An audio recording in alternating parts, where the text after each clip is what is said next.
नमस्ते दोस्तों, वेलकम है आप सबका। आज हम ना केमिस्ट्री के एक बहुत ही इंटरेस्टिंग सुपर इंपॉर्टेंट चैप्टर में घुसने वाले हैं।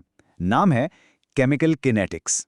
बेसिकली इसमें हम समझेंगे कि कोई भी केमिकल रिएक्शन उसकी स्पीड क्या है, कितनी तेजी से होती है या कितनी धीरे धीरे। तो चलिए बिल्कुल टाइम वेस्ट नहीं करते, शुरू करते हैं। एक सिंपल सा सवाल है आपके लिए। सोचो जरा, गर्मियों में दूध बस कुछ घंटों में ही फट जाता है, राइट? लेकिन वहीं लोहे पे जंग, उसको तो महीने कभी कभी साल लग जाते हैं। है तो दोनों ही केमिकल रिएक्शन, पर एक इतनी फास्ट और दूसरी इतनी स्लो। ऐसा क्यों भाई? बस इन्हीं क्यों का जवाब है केमिकल काइनेटिक्स। यही हमें समझाता है कि किसी भी रिएक्शन की स्पीड के पीछे की साइंस क्या है। तो चलो इसकी एक टेक्स्ट बुक डेफिनेशन देख लेते हैं आसान भाषा में। देखो, केमिकल काइनेटिक्स केमिस्ट्री का वो हिस्सा है जो तीन चीज़ों से डील करता है। पहला, रिएक्शन की रेट यानी उसकी स्पीड। दूसरा, वो कौन से फैक्टर्स हैं जो स्पीड को बढ़ा या घटा सकते हैं, जैसे टेम्परेचर। और तीसरा, रिएक्शन का मैकेनिज्म यानी वो होती कैसे है, स्टेप बाय स्टेप। और एक बहुत इंपॉर्टेंट फर्क है, याद रखना। थर्मोडायनामिक्स बताता है कि रिएक्शन पॉसिबल है या नहीं, बट काइनेटिक्स बताता है कि अगर होगी तो कितनी जल्दी होगी। बहुत बड़ा डिफरेंस है ये। ओके, तो सबसे पहला और सबसे लॉजिकल सवाल, हम किसी रिएक्शन की स्पीड को नापते कैसे हैं? How do we even measure it? चलो इसको आसान तरीके से फोड़ते हैं। सोचो, कार की स्पीड कैसे नापते हो? Kilometres per hour, right? मतलब 1 घंटे में कितने किलोमीटर चलें। बिल्कुल वैसे ही रिएक्शन की स्पीड हम नापते हैं change in concentration per unit time में। मतलब 1 सेकेंड या 1 मिनट में रिएक्टेंट का कॉन्सेंट्रेशन कितना घटा या प्रोडक्ट का कॉन्सेंट्रेशन कितना बढ़ा। सिंपल, यही है रेट ऑफ रिएक्शन। अब चलो थोड़ा सा इसके फॉर्मूला को देखें। ध्यान से देखना, यहाँ एक छोटा सा ट्रिक है। देखो, टाइम के साथ रिएक्टेंट्स तो ऑब्वियसली यूज होंगे, मतलब उनका कॉन्सेंट्रेशन कम होगा। तो जब आप चेंज निकालोगे ना, फाइनल माइनस इनिशियल, तो वो आएगा नेगेटिव। अब स्पीड तो नेगेटिव नहीं हो सकती, है ना? तो इस प्रॉब्लम को सॉल्व करने के लिए हम फॉर्मूला में पहले से ही एक माइनस साइन लगा देते हैं। Minus minus plus, simple. इसीलिए रिएक्टेंट के केस में रेट होता है minus delta R upon delta T. और प्रोडक्ट्स, वेल वो तो बन रहे हैं, उनका कॉन्सेंट्रेशन बढ़ रहा है, तो वहां कोई झंझट ही नहीं, सब कुछ पॉजिटिव है। सिंपल लॉजिक है, राइट? ओके, अब यहां दो टर्म्स आते हैं, एवरेज रेट और इंस्टेंटेनियस रेट। और इसको समझने का बेस्ट तरीका है एक कार ट्रिप। इमेजिन करो आप दिल्ली से चंडीगढ़ जा रहे हो। पूरे ट्रिप में आपकी एवरेज स्पीड आई मान लो 90 किलोमीटर पर आवर। ये हो गया आपका एवरेज रेट। लेकिन क्या आपकी गाड़ी हर सेकंड 90 पे चल रहे थे? Of course not. कहीं ट्रैफिक में 20 थी, कहीं हाईवे पे 120। तो किसी भी एक पर्टिकुलर मोमेंट पे जब आपने स्पीडोमीटर देखा और उसने 110 दिखाया, वो है आपका इंस्टेंटेनियस रेट, उस पल की स्पीड। केमिस्ट्री में भी A to Z same concept है। चलो अब थोड़ा और डीप डाइव करते हैं। अब हम समझेंगे कि आखिर वो कौन से फैक्टर्स हैं जो रिएक्शन की स्पीड को एक्चुअली कंट्रोल करते हैं। और यहां दोस्तों एंट्री होती है इस चैप्टर के असली हीरो की, जिसका नाम है द रेट लॉ।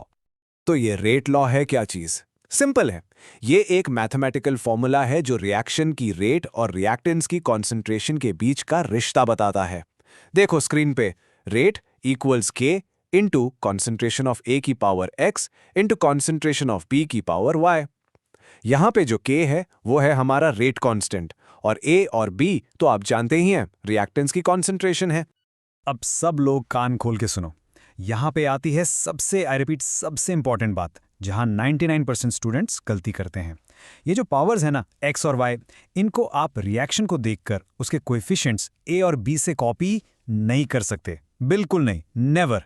ये एक्स और वाई हमेशा और हमेशा एक्सपेरिमेंट से ही पता चलते हैं। इनकी वैल्यू ए और बी के बराबर हो भी सकती है और नहीं भी। प्लीज इस बात को अपने दिमाग में लॉक करना। तो सवाल उठता है कि आखिर ये एक्स और वाई हैं क्या? वेल, इन्हीं पावर्स को जब हम जोड़ देते हैं, यानी एक्स प्लस वाई, तो हमें मिलता है order of the reaction.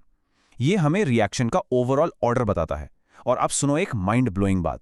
Order जो है ना, वो 0 हो सकता है, 1 2 3 तो हो ही सकता है, पर ये फ्रैक्शन में भी हो सकता है। सोच सकते हो 1.5 ऑर्डर की रिएक्शन, क्योंकि जैसा मैंने कहा, ये पूरी तरह से एक एक्सपेरिमेंटल वैल्यू है।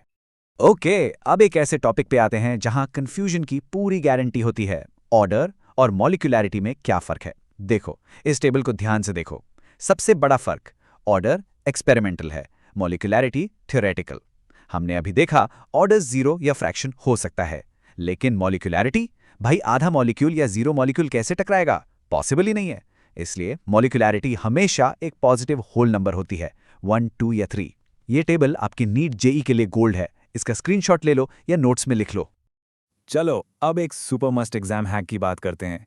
ये है रेट कांस्टेंट के की यूनिट्स। इमेजिन करो क्वेश्चन में आपको के की वैल्यू दी है पर ऑर्डर नहीं बताया, तो क्या करोगे? सिंपल, उसकी यूनिट देखो। यूनिट देखकर ही आप ऑर्डर बता सकते हो। 0 ऑर्डर की यूनिट होती है मोल पर लीटर पर सेकेंड। फर्स्ट ऑर्डर की सबसे सिंपल पर सेकेंड और सेकेंड ऑर्डर की लीटर पर मोल पर सेकेंड। इसको याद कर लो, न्यूमेरिकल्स में आपका बहुत टाइम सेव होगा फॉर श्योर। ऑलराइट, अब तक हमने सारे बेसिक कॉन्सेप्ट्स कवर कर लिए। अब हम एंटर कर रहे हैं उस जोन में जहां से सबसे ज्यादा न्यूमेरिकल्स आते हैं। हाँ, मैं बात कर रहा हूं इंटीग्रेटेड रेट इक्वेशंस और हाफ लाइफ की। तो थोड़ा एक्स्ट्रा फोकस, क्योंकि ये सेक्शन बहुत इंपॉर्टेंट है। चलो सबसे पहले 0 और फर्स्ट ऑर्डर रिएक्शंस को साइड बाय साइड कंपेयर करते हैं। अब सब कुछ भूल जाओ, बस इनके हाफ लाइफ के फॉर्मूला पे फोकस करो। 0 ऑर्डर का half life T½ equals R0/2K। ध्यान दो, यहां R0 यानी इनिशियल कॉन्सेंट्रेशन आ रहा है, मतलब इसका हाफ लाइफ कॉन्सेंट्रेशन पे डिपेंड करता है। अब आओ फर्स्ट ऑर्डर पे। इसका फॉर्मूला है 0.693/K। इस फॉर्मूला में कहीं R0 दिख रहा है? नहीं। इसका मतलब फर्स्ट ऑर्डर का हाफ लाइफ इनिशियल कॉन्सेंट्रेशन पे डिपेंड ही नहीं करता, वो कांस्टेंट रहता है। दोस्तों, ये इन दोनों के बीच का सबसे बड़ा गेम चेंजिंग डिफरेंस है। और ये फॉर्मूला, इसको तो अपने दिमाग में टैटू करवा लो। फर्स्ट ऑर्डर रिएक्शन का half life T½ equals 0.693/K। Exam में कैलकुलेशन फास्ट करनी हो ना, तो इस 0.693 को आप रफली 0.7 ले सकते हो, बहुत टाइम बचेगा। बस एक लाइन याद रखो, फर्स्ट ऑर्डर का हाफ लाइफ कांस्टेंट है बॉस। बस इतना याद रख लिया तो इस टॉपिक से कोई नंबर नहीं काट सकता आपका। ठीक है, तो अभी तक हमारी सारी कहानी कॉन्सेंट्रेशन के आसपास घूम रही थी। लेकिन एक और बाहुबली फैक्टर है जो रिएक्शन की स्पीड को ऊपर नीचे कर सकता है, और वो है टेम्परेचर। और जब टेम्परेचर की बात आती है तो 2 नए कैरेक्टर्स भी आते हैं, एक्टिवेशन एनर्जी और कैटलिस्ट। फिर से एक रियल लाइफ एग्जाम्पल। वही खाना बाहर रखो तो शाम तक खराब हो जाता है, और उसी को फ्रिज में रख दो तो आराम से 2-3 दिन चल जाता है। क्यों? सिंपल, फ्रिज ने टेम्परेचर कम कर दिया और खाना खराब होने की जो रिएक्शन थी उसकी स्पीड को स्लो मोशन में डाल दिया। टेम्परेचर और रिएक्शन रेट का यही जो कनेक्शन है ना, इसको मैथमेटिकली समझाती है एक बहुत फेमस इक्वेशन, अर्हीनियस इक्वेशन। हाँ, ये है अर्हीनियस इक्वेशन। आई नो, देखने में थोड़ी डरावनी लगती है, पर ट्रस्ट मी, इसका कॉन्सेप्ट बहुत सिंपल है। ये इक्वेशन बस इतना बता रही है कि रेट कांस्टेंट K और टेम्परेचर T आपस में कैसे जुड़े हुए हैं। यहाँ पे जो EA है वो है एक्टिवेशन एनर्जी। बॉटम लाइन ये है, जैसे जैसे आप टेम्परेचर बढ़ाओगे K की वैल्यू एक्सपोनेंशियली, मतलब बहुत तेजी से बढ़ेगी, और K बढ़ेगा तो रेट ऑफ रिएक्शन तो बढ़ेगा ही। तो अब सवाल है, ये एक्टिवेशन एनर्जी या EA है क्या भला? सिंपल सोचो, ये एक एनर्जी का पहाड़ है। रिएक्टेंट्स को प्रोडक्ट्स बनने के लिए ना इस पहाड़ के ऊपर से होकर जाना पड़ता है। तो इस पहाड़ पे चढ़ने के लिए जो मिनिमम एनर्जी की जरूरत है, बस वही है एक्टिवेशन एनर्जी। लॉजिक सिंपल है, पहाड़ जितना ऊंचा होगा रिएक्शन उतनी स्लो होगी, और पहाड़ जितना छोटा उतनी ही फास्ट। इजी। तो फिर कैटलिस्ट क्या करता है? कैटलिस्ट एक गाइड की तरह है जो आपको पहाड़ चढ़ने का शॉर्टकट बता देता है। वो एक नया रास्ता बना देता है जहां पहाड़ की ऊंचाई ही कम होती है। इस नए आसान रास्ते से, यानी लोअर एक्टिवेशन एनर्जी से, रिएक्टेंट्स झट से प्रोडक्ट्स बन जाते हैं और रिएक्शन फास्ट हो जाती है। और हां, एक बात हमेशा याद रखना, कैटलिस्ट खुद रिएक्शन में यूज नहीं होता, वो बस रास्ता दिखाता है और साइड में खड़ा हो जाता है। ऑलराइट टीम, हमने पूरा चैप्टर डिटेल में समझ लिया है। अब टाइम है फाइनल राउंड का, a super quick rapid fire revision. इस सेक्शन में हम सारे की पॉइंट्स को एक बार फिर से रिवाइज करेंगे ताकि वो आपके दिमाग में एकदम फिक्स हो जाएं। एग्जाम से जस्ट पहले ये बहुत काम आने वाला है, सो पे अटेंशन। ये है आपकी फाइनल चीट शीट। इसका तो स्क्रीनशॉट बनता है boss. Let's go through it. Rate law, 0 order half life जो इनिशियल कॉन्सेंट्रेशन पे डिपेंड करता है। फर्स्ट ऑर्डर हाफ लाइफ जो कांस्टेंट रहता है 0.693/K। अर्हीनियस इक्वेशन, कैटलिस्ट जो एक्टिवेशन एनर्जी को कम करता है। और last but not the least, her 10 degree temperature बढ़ाने पर रेट का डबल हो जाना। ये सारे पॉइंट सीधे सीधे MCQs हैं दोस्तों। अब आते हैं उस चीज पर जो रैंक डिसाइड करती है, सिली मिस्टेक से बचना। ये है इस चैप्टर के सबसे कॉमन ट्रैप्स। ध्यान से सुनो। नंबर 1, गलती से भी ऑर्डर को स्टोइकियोमेट्रिक कोएफिशिएंट्स मत मान लेना। नंबर 2, ऑर्डर और मॉलिक्यूलैरिटी के बीच कंफ्यूज मत होना। नंबर 3, रेट कांस्टेंट k की यूनिट्स को कभी इग्नोर मत करना। और नंबर 4, जीरो और फर्स्ट ऑर्डर के हाफ लाइफ फॉर्मूलाज को आपस में मिक्स मत करना। अगर इन 4 गलतियों से बच गए ना तो इस चैप्टर से आपका एक भी नंबर नहीं कटेगा। और अब जाते जाते एक फूड फॉर थॉट आपके लिए, सोचना इसके बारे में।